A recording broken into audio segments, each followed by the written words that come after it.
Good morning to everybody. This is Stefano, Mazarin Geopolitics from Italy. Today we will have a guest from Italy. So she is Anna Zafesova, and she's a journalist covering post-Soviet politics and social and cultural issues, with special attention to Russia and Ukraine. She worked as a Moscow correspondent from Italian newspaper La Stampa. Now she is a Milan-based freelance journalist, contributing to various Italian, Swiss, and Russian media and think tanks. I will give to her immediately the stand. As usual, if you have any type of question, just send it to the comments, and after the speech, we will make a question and answer time. So Anna, the stand is all for you.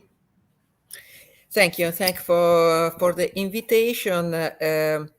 I will speak mostly about what is happening right now, because it's really hard now. Really hard nowadays to made about Russia and Ukraine, about the war, made some kind of speech that will be not linked strictly to what is happening right now, which is not only the war, which is especially the escalation we are living in the last days, maybe even in the last, we can speak about the last week. The dilemma of these days is, if we have to make just in a very, very brief summary, is what will happen with Putin or after Putin, because that's what we are speaking about. The Russian commentators, both from the opposition, which means usually from the exile from Russia, both commentators who support the regime, the Putin's regime, both are speaking about the after Putin. There is a perception, a widely shared perception, that the Putin's regime is Saway has come to an end. We saw it especially last Friday with this ceremony of so-called annexation of four Ukrainian occupied territories, four territories occupied by Russian army now. We are speaking about Luhansk region, mostly occupied, Donetsk region, which is occupied only 60%, and parts of Kherson and Zaporizhia, regions which were occupied after the start of the full-scale war, after 24th of February, 2022.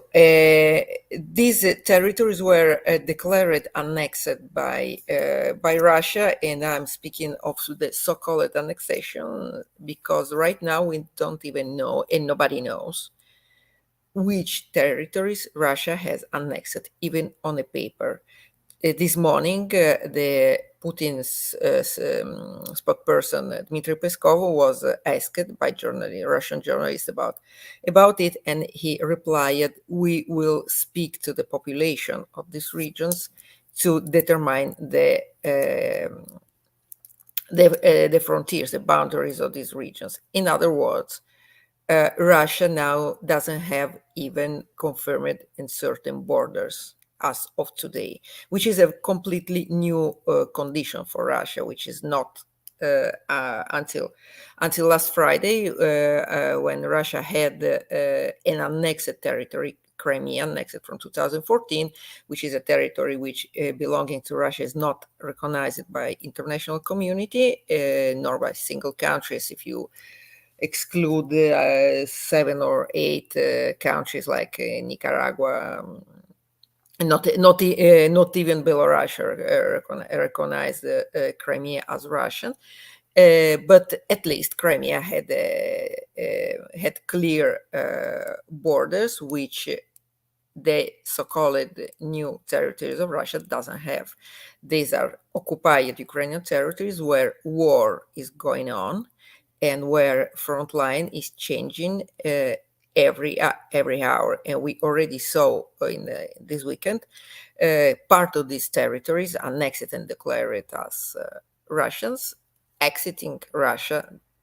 De facto, of course, we are not speaking of the euro because there is no de jure in this very, very strange situation. But an important city of Liman was freed by Ukrainian armed forces which are now advancing also in Kherson region on the southern front. And this explains why Vladimir Putin tried to be so quick with this annexation, because he was obviously afraid that if he had to wait for another weeks or not to say months, there will be nothing to annex, because Ukrainian militaries will reconquest to Ukraine the occupied territories. And why Putin tried to declare this annexation? Because Putin wants to end the war. Putin is losing the war. Putin is nobody knows now how much Putin has a grip on the situation, how much he understands clearly what is happening, how well he's informed, and how does he interpret, which interpretation does he give to information he gets from his military, from his aides, from the media. These are big, really big questions, because without having an answer, we cannot understand what Putin will do and how he will react. But what we can affirm is that Putin somehow understands he's losing the war, at least that the war is not going well for Putin. So he tried to annex these territories and then launched a so-called negotiation proposal. He offered Kiev negotiations starting from the occupied regions, saying that these regions are not, the status of these regions is not to be discussed. So in other words, he gives up on his initial aim of the war, which was to conquer Ukraine and or to transform Ukraine again in a Russian colony, with probably a status which would mean that some territories will be annexed directly and other will be controlled as a puppet state. Now the Putin's offer was downscaled. Is I will keep what I managed to occupy right now. The rest is yours, and then we can discuss the conditions. Obviously, Ukrainian will not discuss this proposal, also because nobody never heard of an army which is advancing and winning, which stops for a negotiation. And one of the reasons Putin tried to stop Ukrainian army with this annexation, it was to declare that once these occupied territories are considered from Putin Russian territories, the Russian military doctrine, especially the nuclear doctrine, allows Russia to use nuclear weapons. And that's the dilemma we are talking about right now. The Russian commentators are mostly speaking about nuclear option, the use of nuclear weapons in this war, as of something that is only a question of time. They are absolutely convinced that it will happen at some point. Mostly they are speaking about tactical weapon, so a so-called low-yield atomic bomb to use or against a Ukrainian city or against the Ukrainian army on the front line. Putin in the ceremony of the annexation spoke about atomic bomb, saying that he mentioned it in this speech, which was dedicated mostly to the West, and how the West is bad and greedy, and how the West hates Russia and wants to destruct Russia. So he mentioned the atomic bomb as something US used it in history, setting a precedent, said the Russian president. So as to say, you did it, so I can do it. I can do it too. But contrary to some Russian and international experts, he didn't launch an ultimatum, as would be logical to expect, saying once Kherson, Donetsk, Luhansk, and Zaporizhia are Russian territories, we will launch a nuclear attack if you will try to fight against us. So somebody interpreted this as a way of downscaling the menaces he was using. Still, the problem is the survival of Putin regime as of now, because Putin is losing the war, Russia is losing the war. The mobilization of the last week didn't produce nothing if not a big upset of Russian population, with a huge number of Russians escaping, fleeing toward the Russian borders, especially Georgia, Finland, which now closed the border, Kazakhstan, and even Mongolia. So Russians are voting with their feet. They are escaping. A lot of our people are trying to escape or would will to escape, but they don't have the opportunities to do it. And for the first time, we see a widespread protest, which took place in the squares, especially in northern Caucasus, Republic of Russian Federation, Chechnya, Dagestan, Kabardino-Balkaria, and in Buryatia, in the Siberian autonomous republic, which is populated by the infamous Buryats, which came to fame in March and April as the perpetrators of Bucha massacres. They were not alone, of course, but they were the most visible. But they are also the biggest victims of this war. Buryatia, together with Tiva, which is another autonomous republic close to the border with Mongolia, are the territories, the Russian subjects, which have as the highest number per capita of victims in the war, between military, of course, between soldiers. So they pay as soldiers. They paid as of now the highest price for this war in Russia. But we saw also protests in Russian regions populated by a Russian majority. We seen an epidemic of attacks against the recruitment office with Molotov cocktails.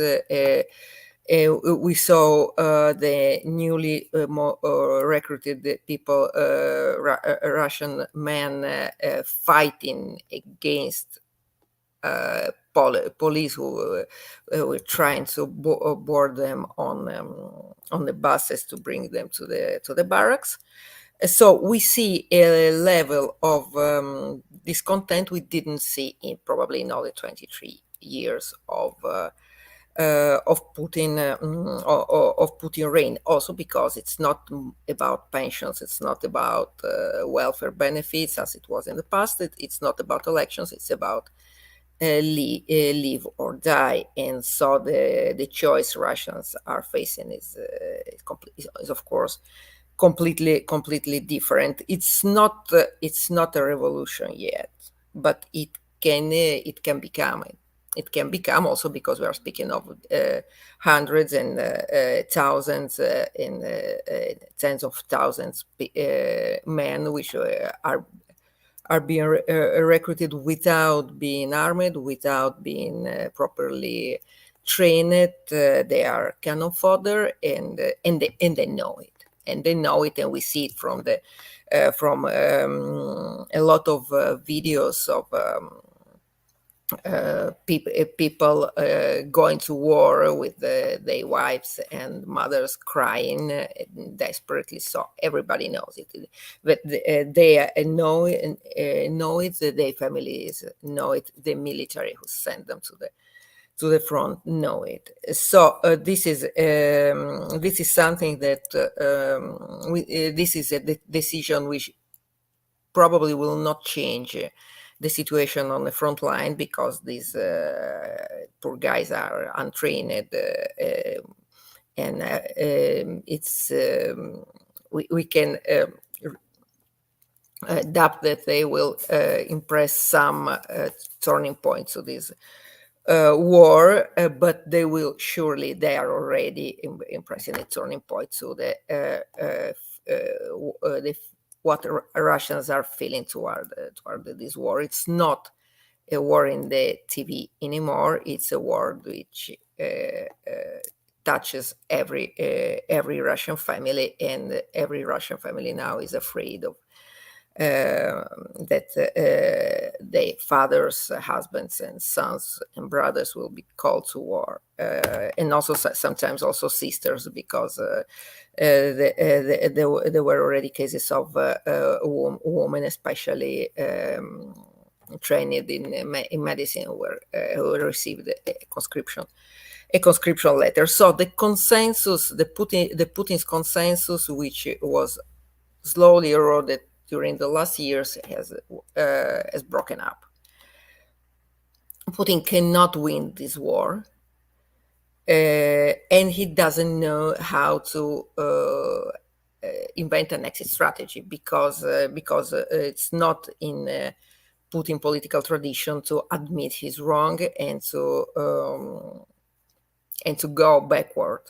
So probably that's what now is a consensus of most analysts. He will try to go forward, which means using recurring in some form to a nuclear weapon, or at least menacing the use of nuclear weapons, in the hope that Ukrainians, or most probably Westerners, especially Europe, will be so afraid of this perspective to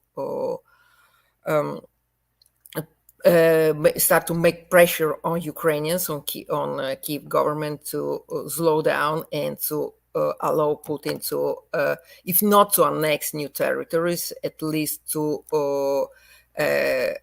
negotiate a ceasefire, which will permit to Putin to first to try to rearrange his troops and try to rearm his troops, and second, settle in these occupied territories, transforming them in Russian territories, installing Russian government, Russian administration, introducing Russian currency as he promised, and so on. Something Ukrainians will not do, something probably West will not do, because not only because of Ukraine, but also because it will set a very dangerous precedent, because it will mean that a country which has a nuclear weapons can occupy, annex territories of other countries, and then using the atomic blackmail keep these territories, which means that a signal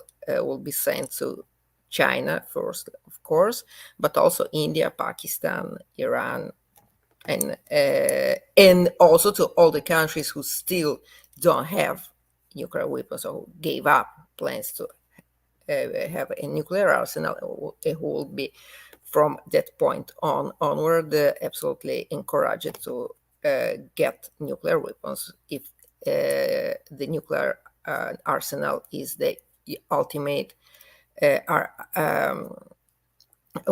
arm to be allowed to have to do what non-nuclear countries are not allowed to: annex territories that are not belonging to them. So it's a big dilemma for Putin, who doesn't know how to exit from this this situation, because he's afraid of losing the war and losing his power, because Putin is a war president. Putin owes his glory and his power to being the president, the leader who starts wars and who wins wars. So once he's not a winner, he obviously is at risk. While the message that was sent also by a lot of Western speakers, the mostly relevant probably of the last was David Petraeus, the general, was the former head of CIA, who in an interview described the perspectives of what US probably will do in case of a nuclear attack on Ukraine from Russia, and what the retaliation will be.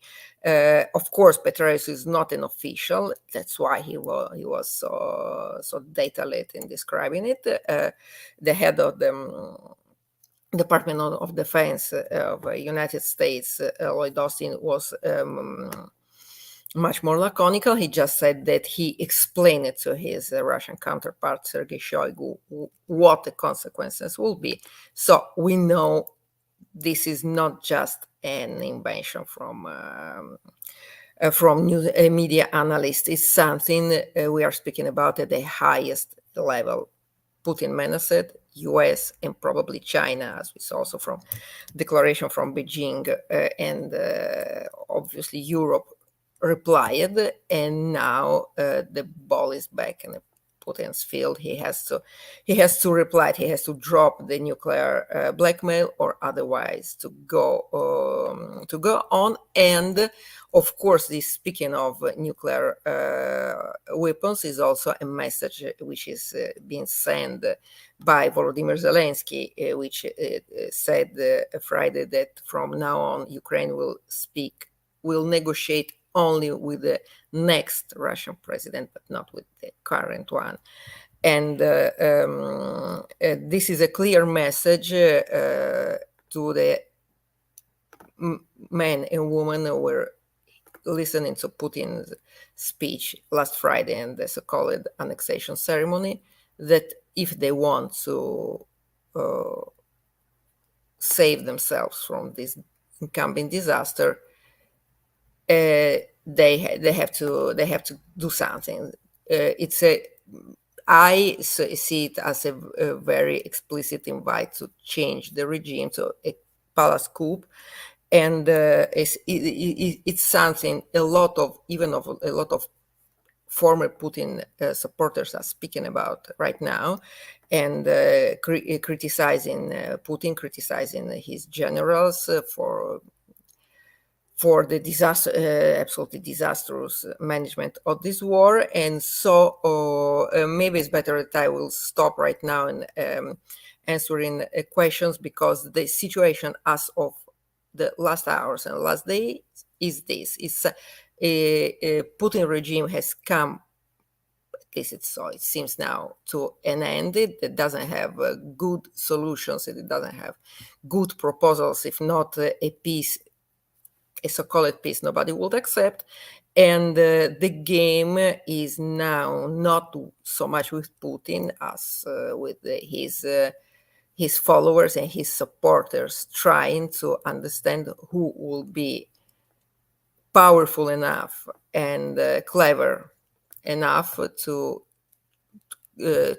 risk, because of course it's a risk, and to try to do a regime change. Otherwise, from what it seems right now, probably the war will suffer a very, very hard escalation, which can include the use of nuclear, of the Russian nuclear arsenal.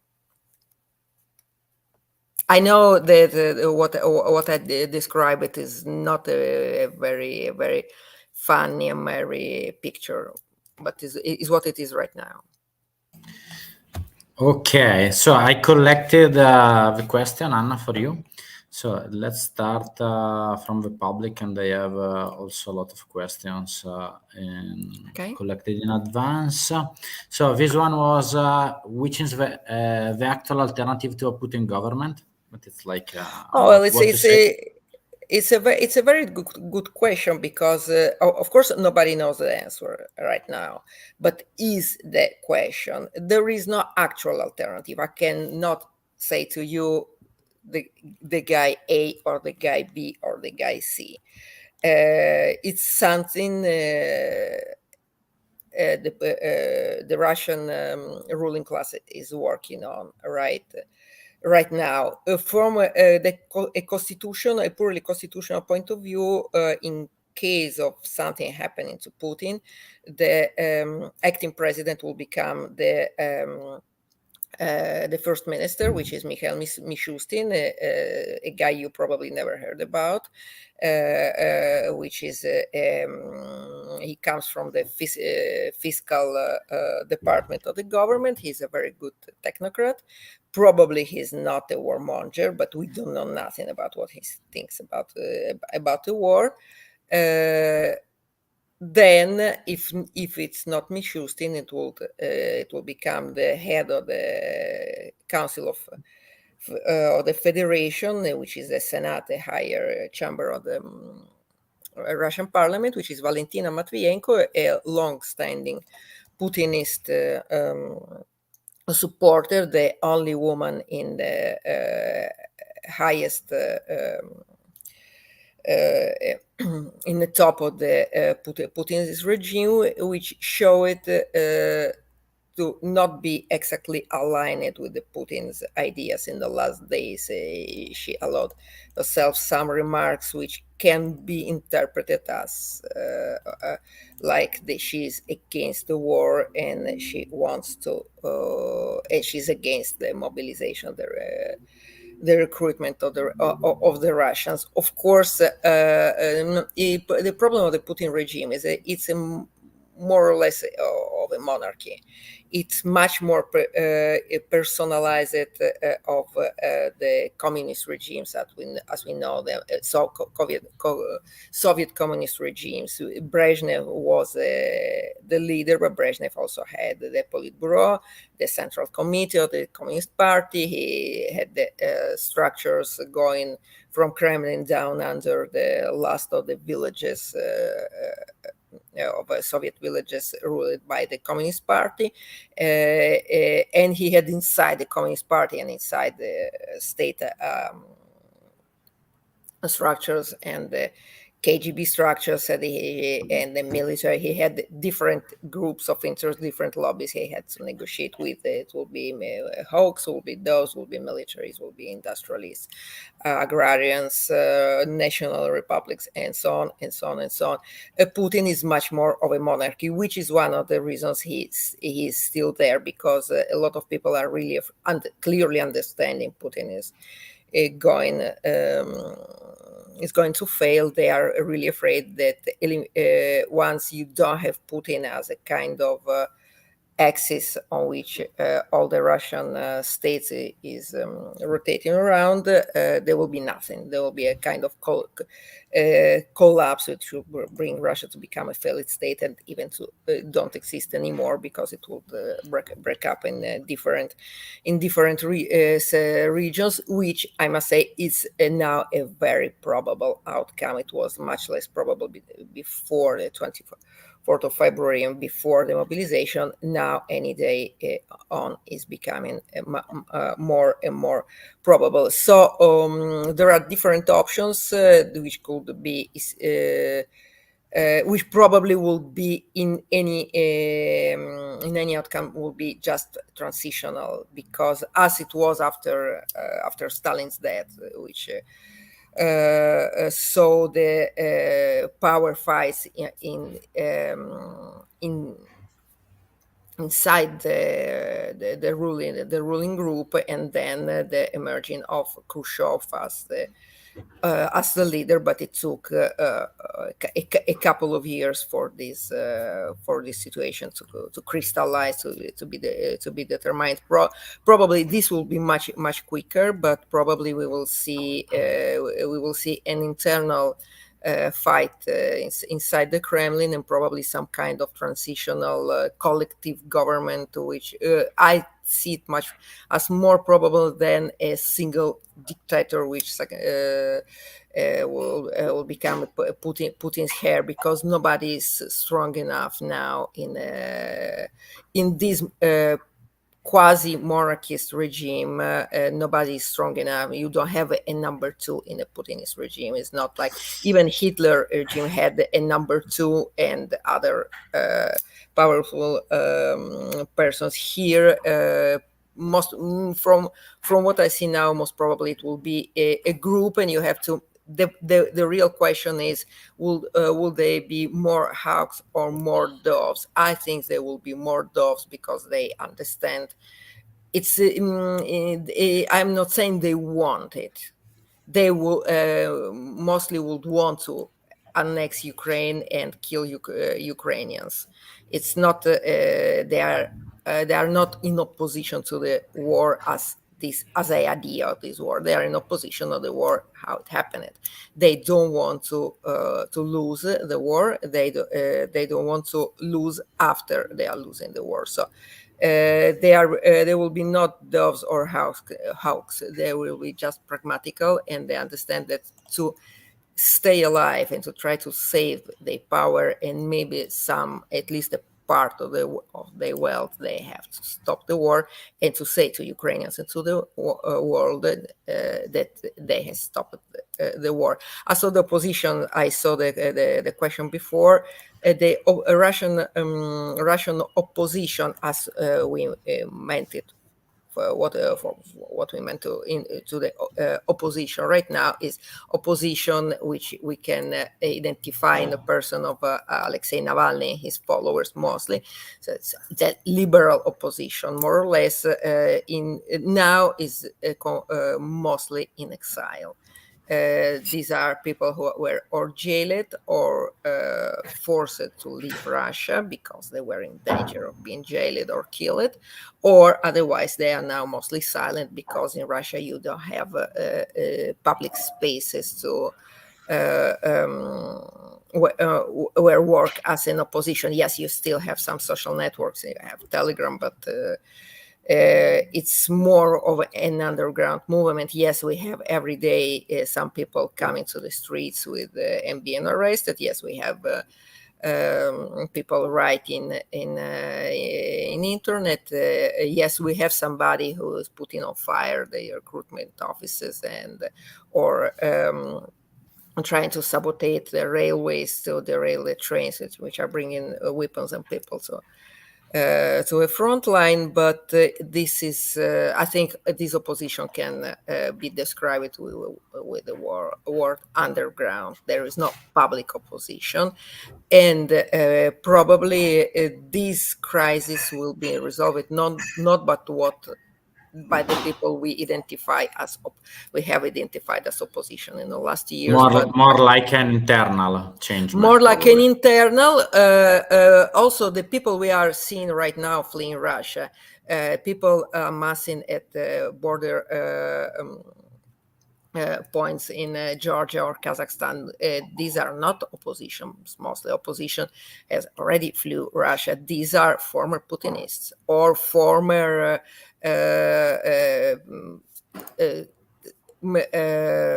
Putin majority, which maybe were not active Putin supporters, but they were absolutely okay with what Putin we're doing. Putin voters, at least, if not active supporters. So the game changers will be people you will never bet on until 10 days ago. But elections are always winned with the votes of your adversaries, not of your supporters. So the change probably will come from the former Putinists.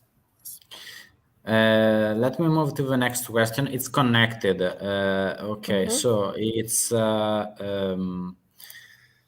Why do you think that Putin declared an annexation of 4 Ukrainian provinces right now in this moment? You already said a little bit before, but just and the other one that is connected, that it's could the current process of partial mobilization of reservists of the Russian side change the outcome of the conflict? The second one, yes, it can, but not in the way Putin hoped. It's already changing the conflict because you have Putin, you have Russian public opinion, which is against the war now. It was not, or at least it was divided, but now it's clearly against the war. Even the government demoscopic polls are showing that the anxiety of Russian public opinion has grown from 35% to 70%, 69 to in just 1 week. Of course, this is the result of mobilization. This is the result of Putin broke his social pact with his voters, with the Russian population, a silent majority, which was, I will make your country great again. You will stay silent watching my TV. It's not about watching TV anymore. It's about fighting, and it's about losing what remained from the well-being. I'm not saying wealth because it will be exaggerated, but well-being of the so-called common Russians. Why Putin acted now? Because he's trying to fixate what he has now. He's trying to exit this war with at least some territorial gain, with something he can sell to the public opinion, but mostly to his own ruling class, to his own elite, as a gain, as a victory, as something he wants to say it works. It's something we pay the price, but we gain. We are a bit more an empire, which is his dream, which is a dream his voters shared with him. And the second reason why he did it now is the summit of the Asian countries, which was held in Samarkand the other weekend, because it was the occasion for some leaders explicitly, as the Turkish President Erdogan and the Kazakhstan President Tokayev, and for other leaders less explicitly, but still in a very clear way, as for the Chinese leader Xi Jinping, to say to Putin, you have to end this war. It's not our war. Putin tried to present the war in his invasion of Ukraine as an anti-colonialist war led by Russia against the West and against the US, which was something that, again, on paper, China could agree with, but not in the results, that in the outcome that it had. Also because nobody, of course, is betting on a losing party, as Putin is clearly becoming, and also because this war has produced also for Turkey and for China much more problems than gains, because of the sanctions, because of the economic turmoil, because of the chaos in the energy markets, because of the China having to choose between, if not helping Russia, at least don't agree to sanctions against Russia, but United States are clearly asking China to don't help Russia, and US are much more important for Chinese as a market that Russia is. Also because of course, if you are a pragmatic politician, as Chinese usually are, you see that what you are interested in Russia, natural resources, commodities, territories, and so on, you can buy it now at a very bargain prices. So if you are a Chinese, it's better for you to wait for Russia to lose and then pick the best that Russia has to offer, choosing what you want and paying it very little, not paying it at all. So this lack of support for his war that Putin tried to sell to Chinese, mostly to Chinese, as a common war, as a common cause, was something that pushed Putin to hurry, because he lost the support he was hoping for, also from India. Indian Premier Modi criticized, after having been in the first months of the war very pro-Putin, criticized the Ukrainian invasion. So Putin is losing support, even the silent support he had from his non-Western partners. So he had to end the war. He's trying to end the war, mixing this annexation with not even clear borders and some nuclear blackmail. He's trying to do this to gain at least something, which would in turn allow him, at least he hopes so, to keep his place in the Kremlin. That's it. Okay, this one is connected to the Armenian-Azerbaijan war. Like Armenia asked CSTO, Collective Security Treaty Organization, for a military support to restore territorial integrity amid the Azeri attack, but Russia denied it. Why, in your opinion? I think the first and most clear reason is that Russia doesn't have the force to do this. Russia has sent to the Ukrainian front more or less all the troops it has. The private, all the eastern flank of the troops. Now, again, if you will be Chinese or would like to conquer Russia, you had just to enter without even knocking the door, because all the Russian east is not covered by troops, if not a real minimum. So all the best troops are in Ukraine, and the worst also. So Russia just don't have the resources. Second, it already happened in other moments. It's true that Russia has an alliance with Armenia, but Russia has much more sympathy for Azerbaijan for a lot of reasons. Including a very big Azerbaijani diaspora in Russia. Somebody is counting almost 1 million Azeris in Moscow and around, and so it's a very influential lobby, which plays a very big role also in the Russian economy. Then Armenia is a democracy. It's a very tormented, turbulent democracy, but it's still a democracy. Why Azerbaijan is not? And Putin usually prefers to ally himself with autocracies than democracies. I asked you, Anna, this one because I have friends both parts also in this case, and it was very interesting for me that the first supplier of weapons of Azerbaijan is Israel, and so it's interesting that Israel, and in another hand, the first allied of Armenia now it's Iran, it's not Russia. Plus, last week, very interesting case. There was a big deal between Armenia and India for weapon suppliers, and India decided to supply Armenia because Azerbaijan is declared its position pro-Pakistan. So it's a super mess. It's a very complicated situation. You have also to bring into account Erdogan, because Erdogan is who is gaining a lot. He's probably the biggest winner, at least at this point from the situation, and he's trying to negotiate to mediate between the West, Ukraine from one side, and Putin from another side. He was the broker of the grain deal to export Ukrainian grain, and sought the block at the Ukrainian ports.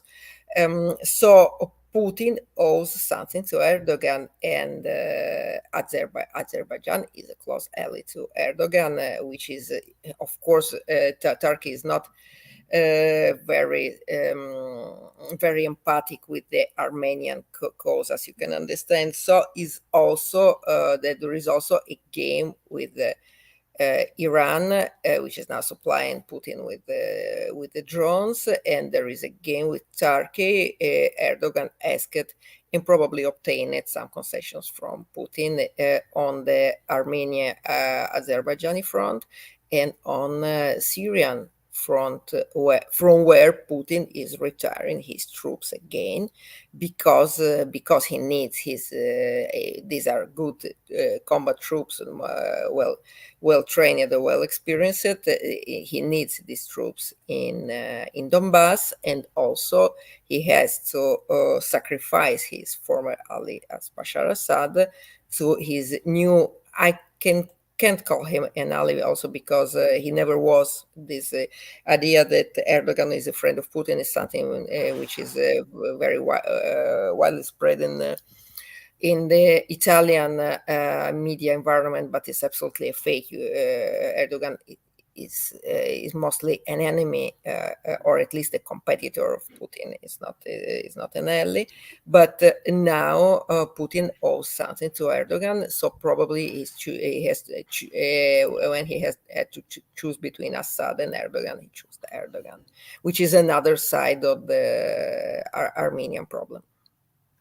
So I have the last three questions to close the speech. Like this one, it's an old thing about the Putin mindset. It's like in 2005, Putin said that the collapse of Soviet Empire was the greatest geopolitical catastrophe of the century. What is your opinion about it? And in your opinion, why Putin was so upset and obsessed about the sphere of interest of the former Soviet republics, especially Ukraine? Of course, well, because Putin has a post-traumatic syndrome of having to lose an empire, and he shares this syndrome with a big share of his population. I don't know the majority, but at least for the people who are older, who are his age, or Russians from 50 plus are mostly nostalgic. Their identity was an imperial identity. They were brought up in an imperial education as a kind of chosen nation. And when they lost the communist idea, because you have to understand that it's something that outside Russia is not widely perceived. Russians didn't believe in communism when they had communism. They stopped believe communism more or less when Stalin died. After Khrushchev, Maxim Khrushchev, they believed the great power. It was not more about communism. Everybody, there was a communist party. Everybody was communist, but nobody believed it. Communism became, in the best cases, like the Heaven Kingdom, something that would happen once, one day, but a very remote day that nobody of us would live long enough to see. So communism became kind of ideal, and while the practice and the reality became the great power, the empire and the Russian Empire, because under the facade of communist internationalism and Soviet Union, where everybody was equal, in the Soviet Union there was a very clear hierarchy of nations, which with the Russians being the first, and Ukrainians being almost first or seconds at least. So for you, and this explains why in this post-imperial syndrome, losing Ukraine was dramatic.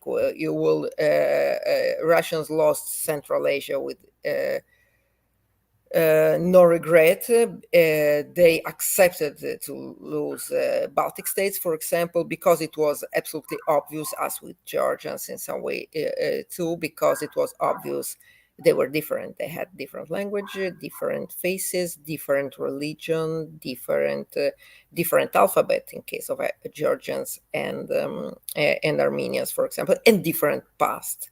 It was Moldovans obvious. also. Yes, but it was absolutely obvious for Russians that Estonians, Latvians, and Lithuanians came from a different history. They were not Russians.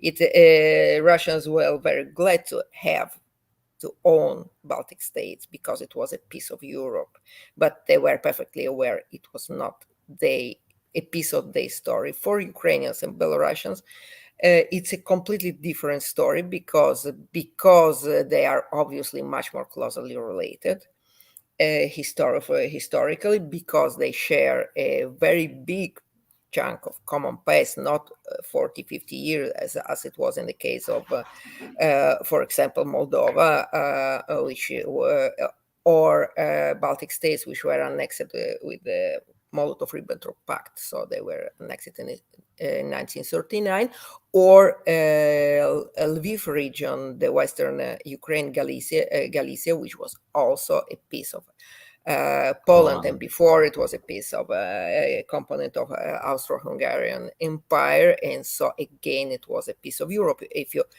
pay attention, you see that even in his delirium of partition of Ukraine, which Putin explained different times, how in his vision Ukraine will be divided as a fake state, it will be divided between other countries. And even in his wildest dream, he always acknowledged that the Western Ukraine has to come back to Poland and or Hungary, because it was not a Russian, a historical Russian territory. So for Ukraine, it was absolutely different, because Ukraine was always perceived, and Ukrainians were always perceived by Russians as being more or less the same people. Ukrainians were stakeholders of the Soviet Union. Khrushchev, Brezhnev were Ukrainians, or at least half Ukrainians, or at least lived in Ukrainian territories, and of course spoke Ukrainian. Mikhail Gorbachev is half Ukrainian. His mother was Ukrainian, and he comes from the part of southern Russia, which speaks a dialect which is very close to Ukrainian dialect, and shares the same food, the same tradition, the same dances. And as Zelensky joked once, if we start speaking about what territories are historically belonging to whom, we can say southern Russia is much more Ukrainian than Ukraine or Donbass can be Russian. So losing Ukraine is huge. You always underestimate, because especially in Italy, we don't know very well geography, but Ukraine is the biggest country in Europe, except for Russia, which is big more in Asia than in Europe. Ukraine is the part of former Soviet Union, together with Baltic states, which had the most close contacts with the Western history, Western culture, Western religion, and had a piece of enlightenment, and they had a piece of Renaissance through Poland, which Russia didn't have. And so losing Ukraine is what makes you an empire. Being to cut a long story short, without Ukraine, you become just a very big Asian country. Yeah, it's like Brzezinski said in the Great Chessboard that if Russia want to be an empire, it's Ukraine. You feel it when you come to Kiev. You feel it immediately. You need to understand Ukraine. Putin will just have to spend a weekend in Kiev. He will see that Ukraine is absolutely a nation, a formed nation, a nation which is absolutely aware of its separate, distinct identity. I mean, before the war, of course. After the war, it became just only stronger. And you see a city which you see in Kiev, a very big city, which has the pace of the great European capital, which is, of course, it has an identity, also an identity which comes from its Russian past or Soviet past, but it's a European city. It's and you see it and you feel it immediately. If you go to Lviv, of course, this sensation becomes overwhelming. Lviv is not a Russian city in any way, but not only Lviv. So it's something you can touch with the hand when you go to Ukraine. I went in Ukraine like in 2013, and it was interesting for me because I was also in Moscow in the same year. And in Moscow, everything was written only in Cyrillic at that time, and now it's changed. But in Kiev, already all the signs were bilingual, also in Latin, because they had the European Championship. Poland and Ukraine. So it was something that was changing. It was interesting. At that time, I wasn't able to read Cyrillic, so for me it was easier. So I have like the last two questions to stay in the hour. Like one is like from the public. Do you think Xi Jinping may increase his support for Putin once he's re-elected for a third term on the 16th October or not?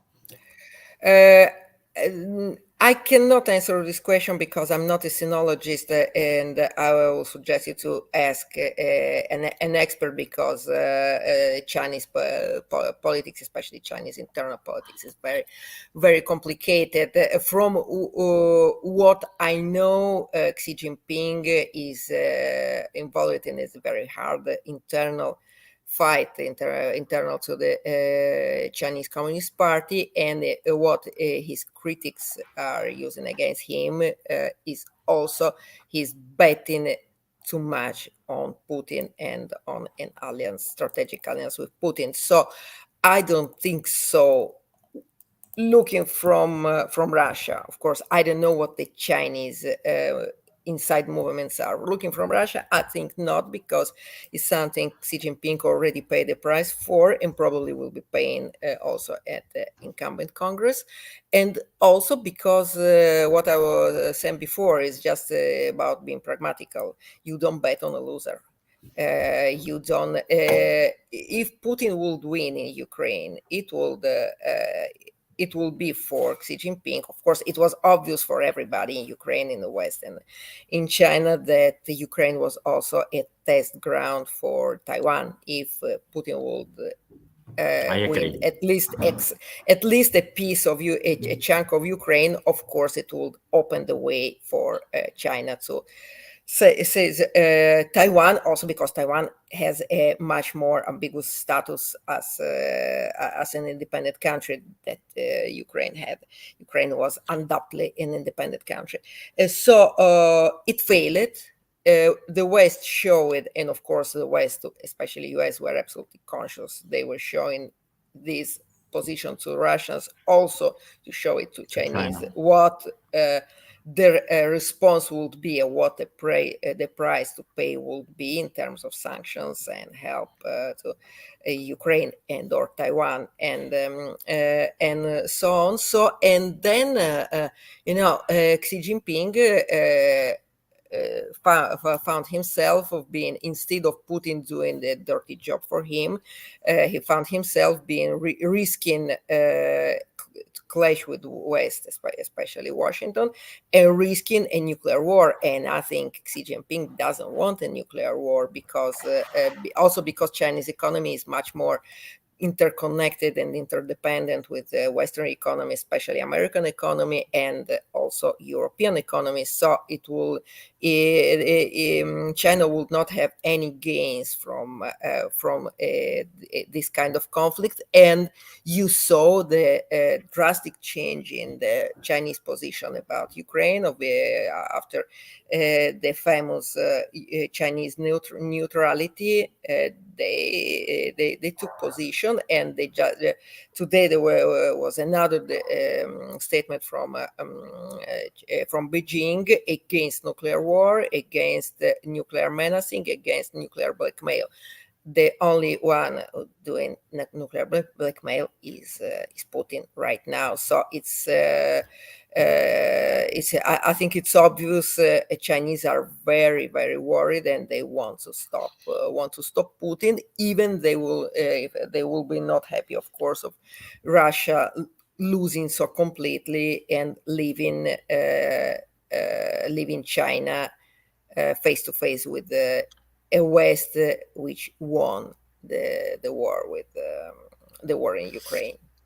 I saw some changement also in international relationship and diplomacy when first Erdogan said that also Crimea have to return back to Ukraine, but for me it was a surprise.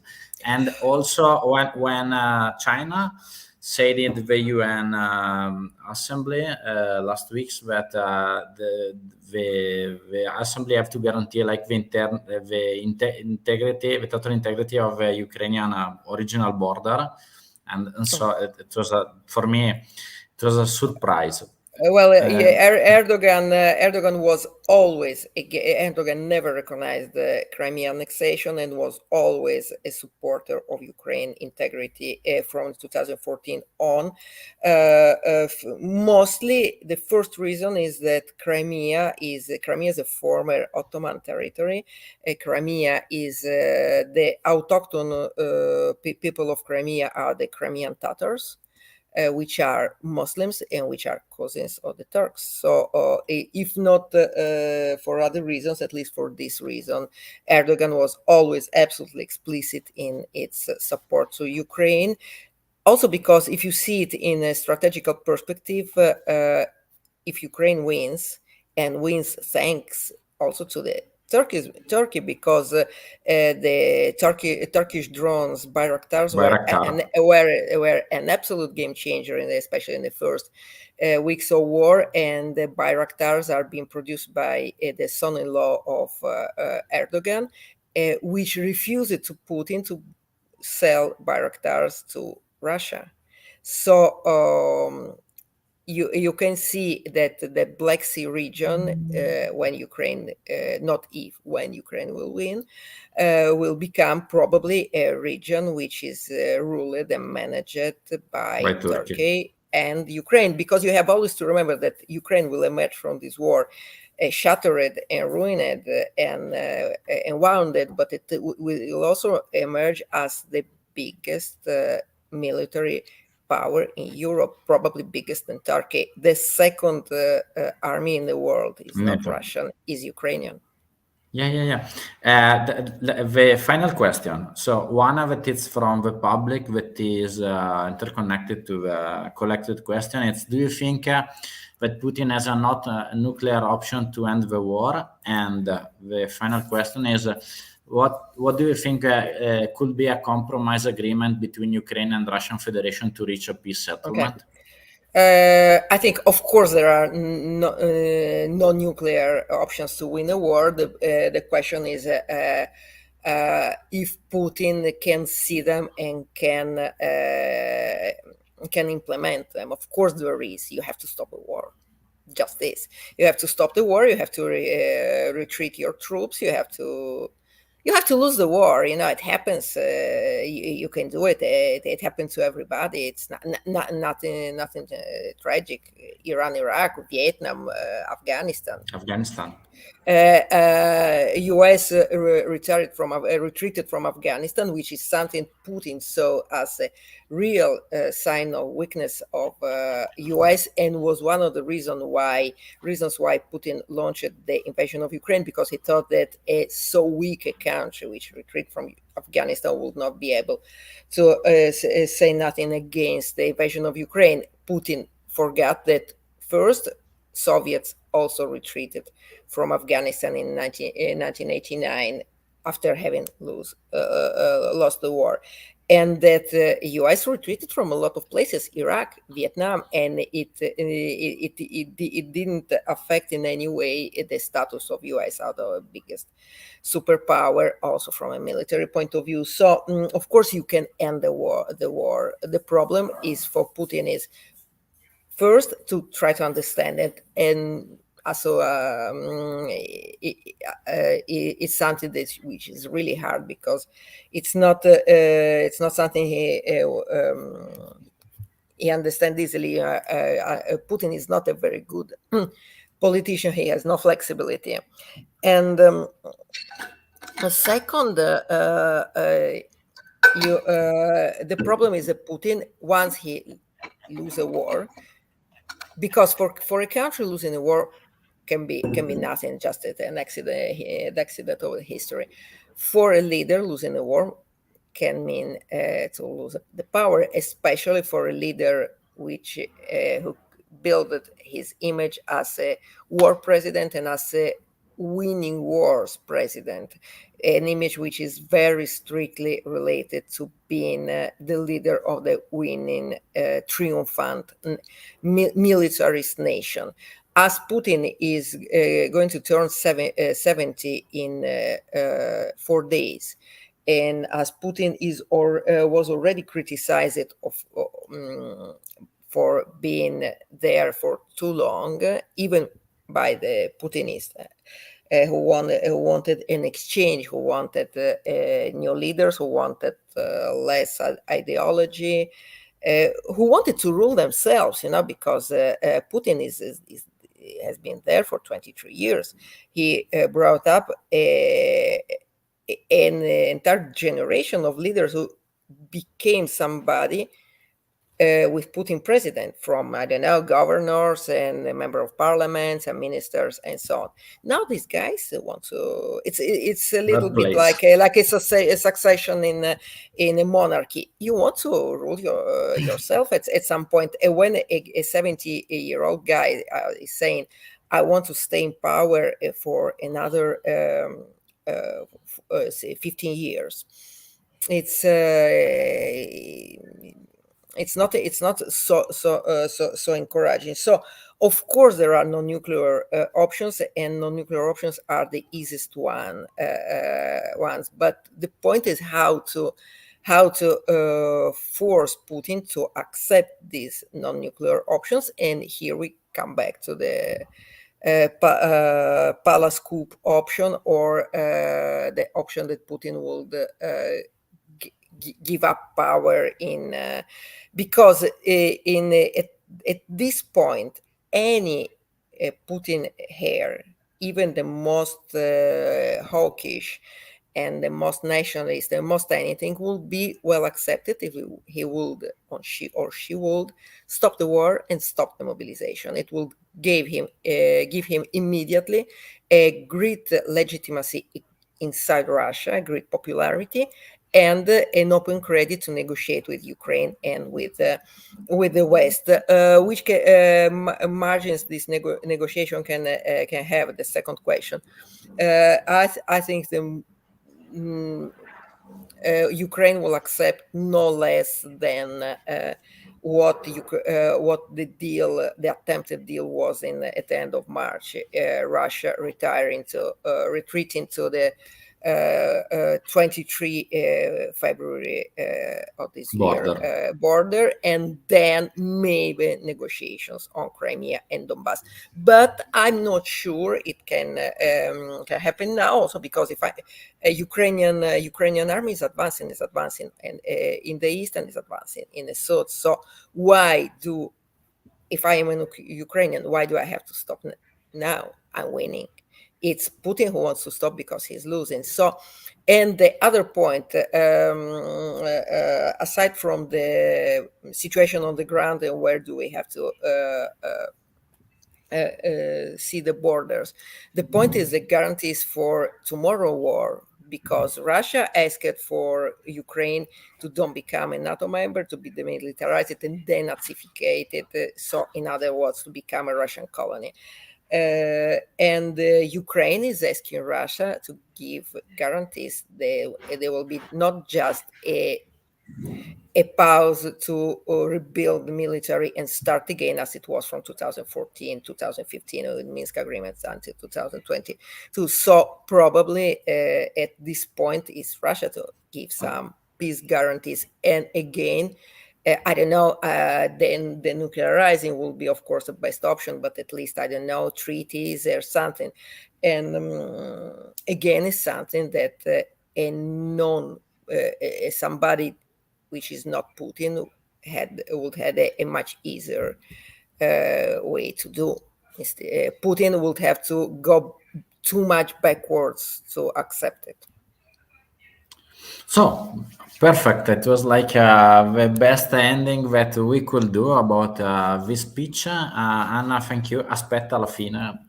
And thank to everybody. Tomorrow we will have an unplanned interview to Eric and the tanks that was behind the scenes. That is like our friend that was just returned from Ukraine, and I will testimony about what is happening, what he saw, what I did in these days. I will post it in the community, the hour of the interview. It will be probably in the afternoon. For Anna, if anybody have any question, any other things that you want to ask, just put it in the comments. If you like the video, like it and subscribe to the channel. Another information just before closing, I am starting to organizing the project of a geopolitical school that I will start to make it public in November. So stay on the channel, and you will be updated as soon as possible also about this project. Thank you, Anna, for your time, and I hope that you enjoyed and also for the public, and see you soon. Ciao. Keep in touch. See you soon. Thank you.